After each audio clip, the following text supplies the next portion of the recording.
vamos a hablar acerca de cómo entender a Jesús, su sanidad, sus milagros, qué implicaciones tiene para nosotros hoy todavía. Las sanidades no es el proyecto de una farmacia andante.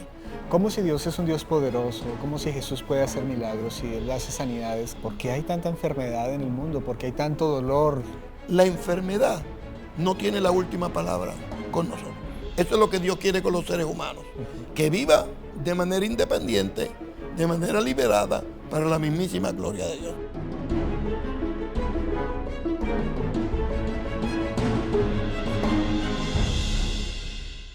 Bienvenidos a este episodio número 4 de esta serie que se llama Descifrando el Código. Hemos estado conversando profundamente con uno de los teólogos más conocidos quizás de nuestro mundo contemporáneo en toda Hispanoamérica, es el doctor Samuel Pagán. Y continuamos en este capítulo 4, en este episodio 4, y vamos a hablar acerca de Jesús, doctor Samuel, de cómo entender a Jesús, su sanidad, sus milagros, qué implicaciones tiene para nosotros hoy todavía, su ministerio. Y queremos conversar contigo acerca de este hombre que sin duda alguna, más que un hombre, es el Hijo de Dios, aquel que nos ha traído hasta este punto, hasta este lugar. Así que, doctor Samuel, bienvenido a este episodio. Mi placer. Ya hemos tocado varios temas extraordinarios. Yo he sido edificado en los temas, ¿verdad? Y tus preguntas y tu ángulo.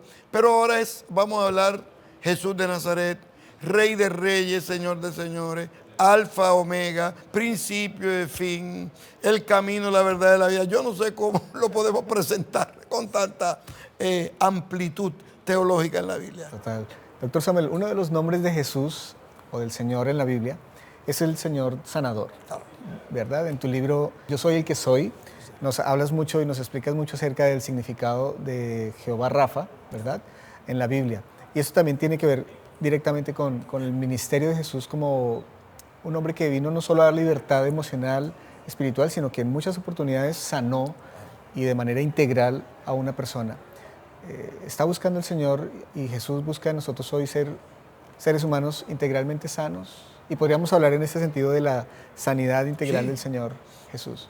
Mira, yo le digo a mis estudiantes en la universidad, en los seminarios y en las iglesias, les comento cuán importante es estudiar el ministerio de Jesús de Nazaret con amplitud para ver detalles singulares que tienen implicaciones para la sociedad contemporánea.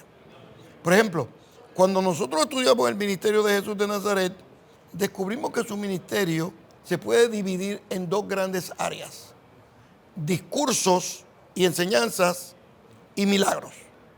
Esos son los dos vertientes mayores. El discurso le abre la puerta al milagro y el milagro le abre la puerta a la enseñanza. O sea que, tú sabes que a veces comentamos en broma y en serio que decimos esta iglesia solamente es de milagros. Y el otro le contesta, no, pues esta iglesia es más que de enseñanza. Ninguno de los dos. Milagros y enseñanzas son dos caras de una misma moneda en el ministerio de Jesús de Nazaret.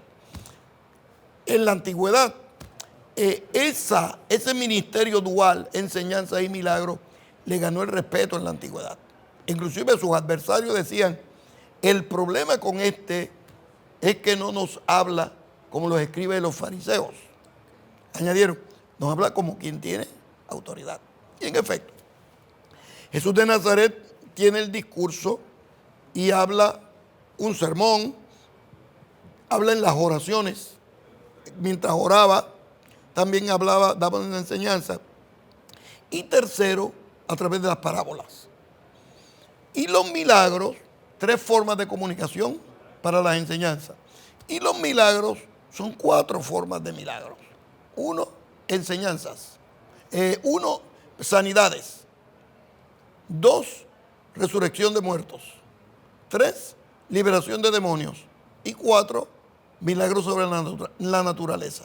Es decir, que el mundo milagroso de Jesús de Nazaret tocó el ser humano, su cuerpo, tocó el ser humano, su mente, tocó el ser humano, su vida, y tocó el ser humano en la naturaleza.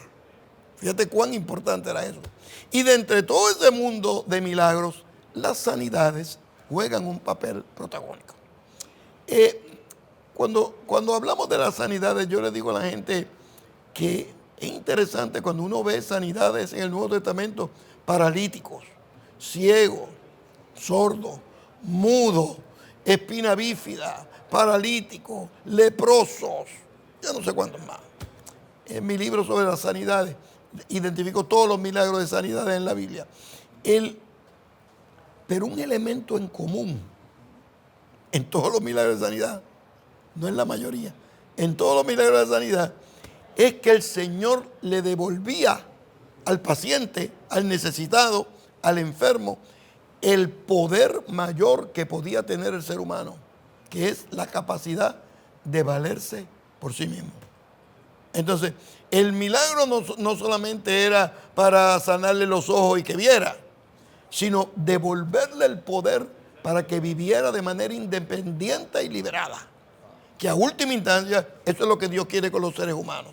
Que viva de manera independiente, de manera liberada, para la mismísima gloria de Dios. Entonces, las sanidades no es el proyecto de una farmacia andante para todo el que estuviera enfermo, atenderlo.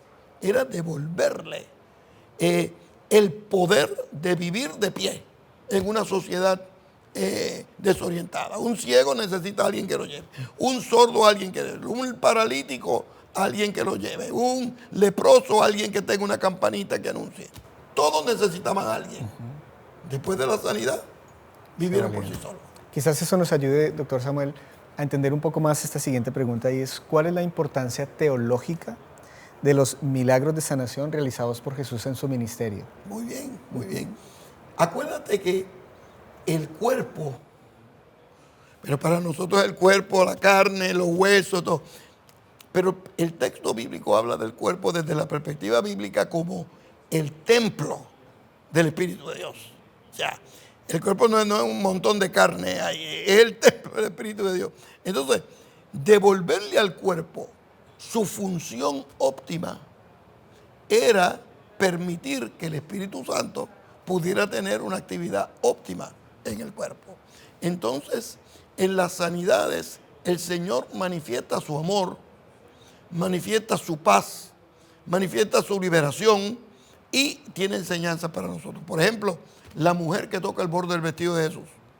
Ese posiblemente debe ser uno de los milagros más, homiléticamente hablando, de los más usados, ¿verdad? No es el único, hay otros muy famosos, pero el más usado. Hay una enseñanza extraordinaria. Digo, además de sanarse, esa mujer dijo: hasta hoy yo he vivido una vida infeliz. Hasta hoy yo he vivido cautiva. Yo voy a salir ahora de Capernaum, voy a buscar al Señor donde quiera que esté, y donde cuando lo encuentre le voy a llevar un milagro. ¿Se dé cuenta o no se dé cuenta?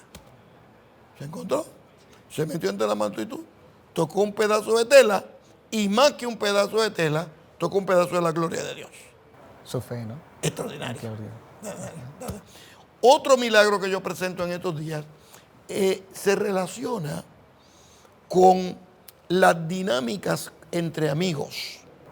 Okay. Por ejemplo, en Juan se habla de un paralítico que estaba en Betesda por 38 años. Y cuando el Señor le pregunta: pero muchacho, ¿qué tú haces aquí? Es interesante que el paralítico responde: es que mis amigos no vienen en el momento que yo los necesito. Es decir, yo no tengo buenos amigos, no son fieles, no están cuando yo los necesito. Es decir, su autoestima, ¿cómo debía estar? Destruida. Entonces el Señor lo sana, lo libera, lo transforma. Malos amigos. En el norte, en la Galilea, hay otro enfermo, otro paralítico, que llevan sus amigos, los llevan donde Jesús. Recuerda, es un milagro muy interesante porque trataron de meterlo por la puerta del frente, no estaba cejada, por la puerta de atrás no pudieron, por las ventanas, y se le ocurre. En broma y en serio yo digo, tienen que haber sido esos amigos, tienen que haber sido hispanos, porque se le ocurrió meterlo por el techo. Rompe. Digo, no era la casa de ellos, pero después hablaban con él. Entonces, lo interesante es que Jesús, el texto bíblico dice que el Señor, cuando estaba bajando, al ver la fe de ellos. Ese es el único milagro donde la fe no la tiene el que está enfermo, la tiene otro. Entonces yo comento, yo prefiero tener amigos como los de la Galilea, que me lleven donde está la gracia de Dios. Pero sobre todo, yo quisiera ser un amigo como los de la Galilea, que si tienen que amarrarme y meterme por el techo para yo descubrir la gloria de Dios, que lo hagan, pero que me ayuden a salvarme. Sanidades. Qué interesante entender que también no pudo hacer en algún momento milagros, ¿no? Sí. Por la falta de fe. Sí, especialmente en Nazaret. Parece que, recuerda que en Nazaret lo vieron crecer. Sí. Lo vieron trabajar, lo vieron jugar con sus amiguitos, ¿entiendes? Entonces se le hacía difícil creer que fuera el Mesías. Poco a poco lo fueron entendiendo y lo fueron reconociendo. O sea, de paso, el día de hoy, en Nazaret, hay iglesias evangélicas crecientes en Nazaret, el día de hoy. Cuando vamos con nuestros peregrinares a la Tierra Santa, nos paramos en Nazaret, porque es una iglesia muy buena en Nazaret. Doctor Samuel, ¿qué podríamos decirle a aquellos que han escuchado el tema de hoy, este episodio en especial, que están pasando por un momento de enfermedad? Son creyentes, aman a Dios, tienen una relación profunda con Él, pero por alguna situación, creo que todos hemos experimentado alguna enfermedad de algún tipo.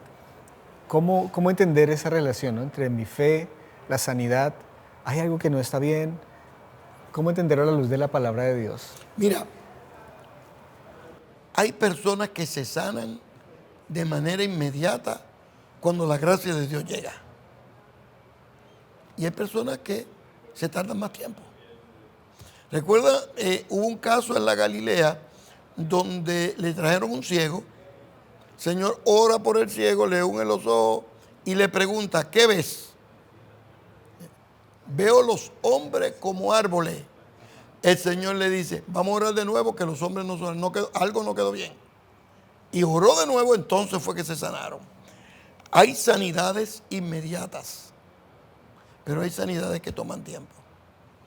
Y el tiempo para nosotros se mide en horas, minutos, días.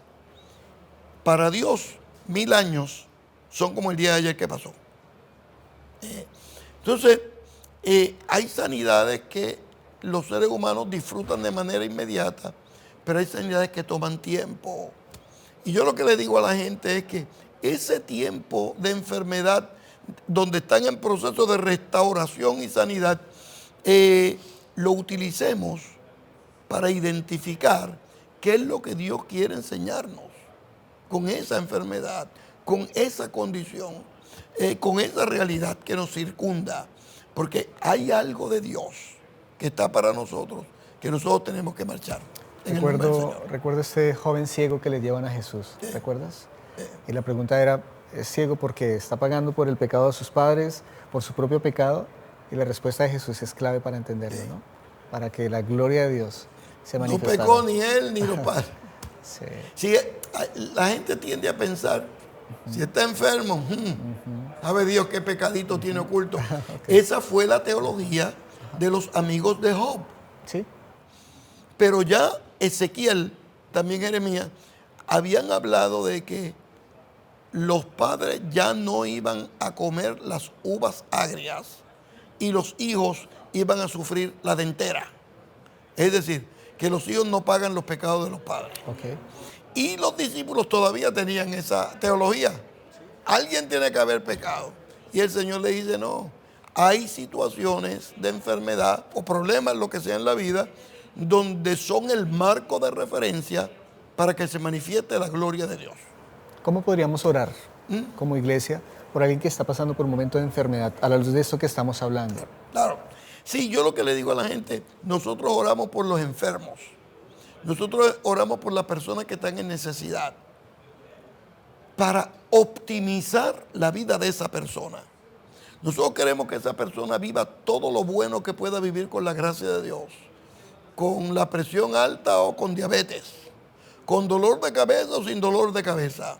Nosotros queremos que el ser humano optimice su vida cuando se pone en las manos de Dios, pero que no permita bajo ninguna circunstancia que ningún problema, ninguna adversidad, ningún conflicto le robe la paz y la tranquilidad, sino que siga mirando al blanco de la soberana vocación. Por ejemplo, Pablo Sí. tuvo un aguijón Sí, en sí. la carne. Para muchas personas fue un problema visual.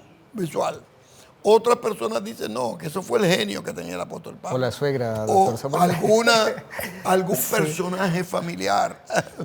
Pero lo que yo le digo a la gente es, sea cual sea, la enfermedad no tiene la última palabra con nosotros. El conflicto no tiene la última palabra con nosotros y nosotros tenemos que ver cuál es la enseñanza. En el Nuevo Testamento los discursos le abrían la puerta al milagro, pero el milagro le abría la puerta a la enseñanza, y esa apertura de la enseñanza todavía está viva el día de hoy para los creyentes que no se dejen cautivar por ninguna enfermedad, sino que vivan, enfermos o no enfermos, en las manos de Cristo, en las manos del Señor, porque lo importante es llegar a ser lo que Dios quiere que nosotros seamos. Excelente pensamiento y reflexión. En esta serie queremos aportarte a tu conocimiento bíblico sobre cómo interpretar la Biblia. Y hemos tenido 4 episodios muy especiales con el doctor Samuel Pagán para traerte, equiparte y llenarte de muchas herramientas para que puedas desarrollar tu ministerio. Doctor Samuel Pagán, una de las preguntas que más comúnmente escuchamos entre la gente es ¿cómo si Dios es un Dios poderoso? ¿Cómo si Jesús puede hacer milagros? Si Él hace sanidades, que es lo que hablamos los creyentes. ¿Por qué hay tanta enfermedad en el mundo? ¿Por qué hay tanto dolor, sufrimiento, guerra? Es muy común encontrarnos con ese pensamiento. Mira, Dios creó un mundo bien hecho. Inclusive cuando leemos en Génesis 1, toda la narración, todos los textos bíblicos de la creación, después de decir algo, primer día, segundo día, y vio Dios que era, en hebreo, tov, que es bueno, pero no bueno que te quedó bien, no, bueno de una manera amplia, perfecto, quedó correcto. Dios lo creó bien, pero de pronto la desobediencia genera el pecado. El pecado genera la desigualdad. La desigualdad propicia la injusticia. La injusticia propicia una administración mala del ambiente. Contaminamos el ambiente. La contaminación diaria hace que contaminemos los sistemas políticos, sociales y económicos, y llega la corrupción. Es decir, que lo que nosotros vemos en la sociedad es una sociedad que ha sido tocada por la maldad, por el pecado, por la injusticia, por la corrupción, por la desesperanza, por todas las males que están tocando la sociedad. Y Dios, en su sabiduría, le ha dado a los seres humanos libre albedrío para tomar los caminos que quieren para su vida.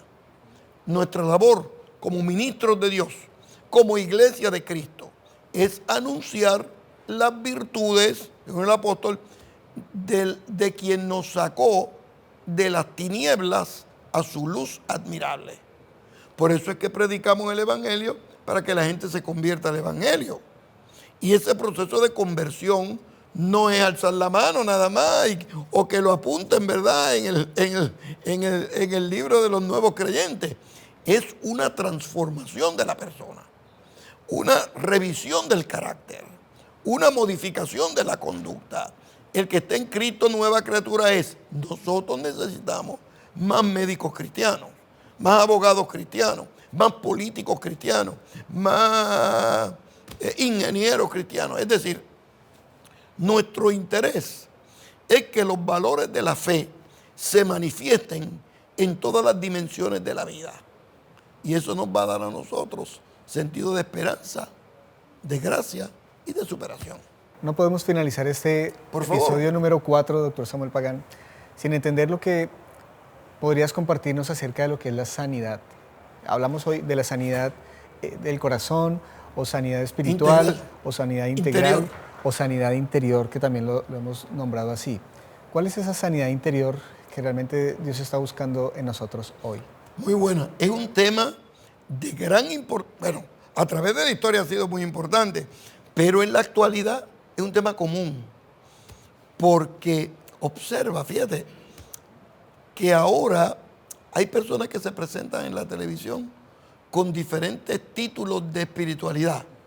Esta es una espiritualidad oriental. Esta es una espiritualidad social. Esta es una emocional. A lo que nosotros decimos que la verdadera sanidad toca tu cuerpo, pero también toca tu mente y te da salud mental.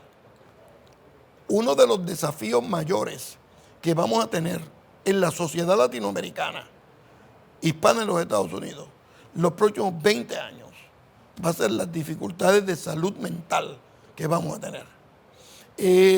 Tradicionalmente, la salud mental se relacionaba con que las personas estaban endemoniadas. El día de hoy sabemos que independientemente cómo que se llame la condición que tiene la persona, si es emocional, si es espiritual, si es cautiverio, sea lo que sea que tenga, como tú la llames, la persona es liberada por el poder de Dios. María Magdalena, 7 demonios, no 5, no tenía 22 demonios, tenía 7. El símbolo de la perfección. Estaba perfectamente enferma, perfectamente endemoniada. Y cuando se encuentra con el Señor, queda perfectamente liberada. Posteriormente se dijo que ella era la prostituta. No es verdad, eso no es lo que dice la Escritura. Pero fue liberada. La sociedad contemporánea necesita sanidad integral. Necesitamos aprender a perdonar. Necesitamos aprender a darle la mano al caído. Necesitamos aprender a abrir las cárceles para que gente no viva cautiva. Que nada nos amarre, que nada nos cautive, que nada nos oprima, que nada nos destruya. Entonces, esa es una de las grandes enseñanzas de Jesús de Nazaret, de los reclamos en la sociedad contemporánea, y es uno de los grandes desafíos de las iglesias, de las predicadoras, de los predicadores, porque nuestra predicación debe contribuir positivamente a la liberación de individuos que están cautivos, sociedades que están cautivos, pueblos que están cautivos. Porque como te dije en uno de estos programas, Dios odia las cadenas, Total. aunque sean de 24 quilates. Total. Doctor Samuel, ha sido un placer para nosotros tenerte en esta serie completa. Ha sido una clase magistral a través del recorrido histórico de Israel, mirando grandes ejemplos como David, como Moisés y ahora finalizando con Jesús. Queremos darte las gracias y recordarles a ustedes que este contenido ha sido desarrollado exclusivamente para equiparnos como iglesia, para equiparte en tu ministerio, para equiparte en tu trabajo de la iglesia, ministerio, familia, y ha sido un honor tenerte con nosotros en Mi placer. en esta serie. Muchas gracias, doctor Samuel. Esperamos que no sea la última. Estamos para servirles. Bienvenido. Ustedes, gracias por estar con nosotros en esta serie y esperamos que haya sido de mucho enriquecimiento para tu vida y tu ministerio. Que estés muy bien.